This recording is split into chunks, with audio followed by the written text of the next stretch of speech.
De Karim Benzema, une autre polémique est arrivée sur le plateau de Noël Le Graët et sur le bureau de Noël Le Graët plutôt, c'est la chanson de Youssoupha.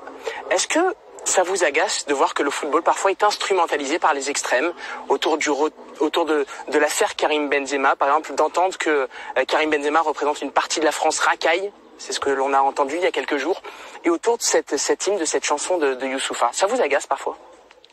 Je pense que personne n'a à utiliser le sport ou le football pour essayer de faire passer des messages politiques de division.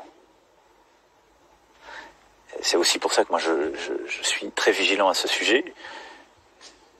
Il y a des polémiques permanentes.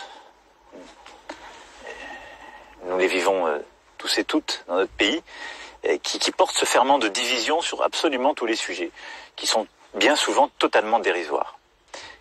Nous sommes une nation qui a son histoire, sa culture, sa langue, et qui a toujours aspiré à l'universel et dont la force est de savoir être à chaque instant de son histoire plus grande qu'elle-même, en intégrant des femmes et des hommes d'horizons différents qui se battent pour elle.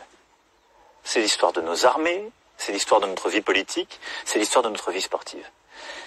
Et c'est que chacun et chacune aussi qui y participe se grandissent parce qu'il sert la France. C'est ça qui m'intéresse.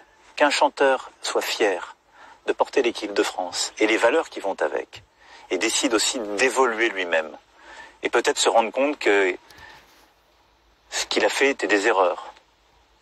Moi j'ai envie que les gens qui ont fait des erreurs les corrigent. Vous avez aimé cette chanson? On ne peut pas vivre, c'est même pas la question. Moi la question c'est que nous sommes 68 millions à vivre ensemble. Et je crois que mon rôle, dans un moment très difficile et inédit de la vie de la nation, c'est que chacun soit conscient de ce pourquoi nous avons à vivre ensemble. Ce qui nous lie est plus fort que nous.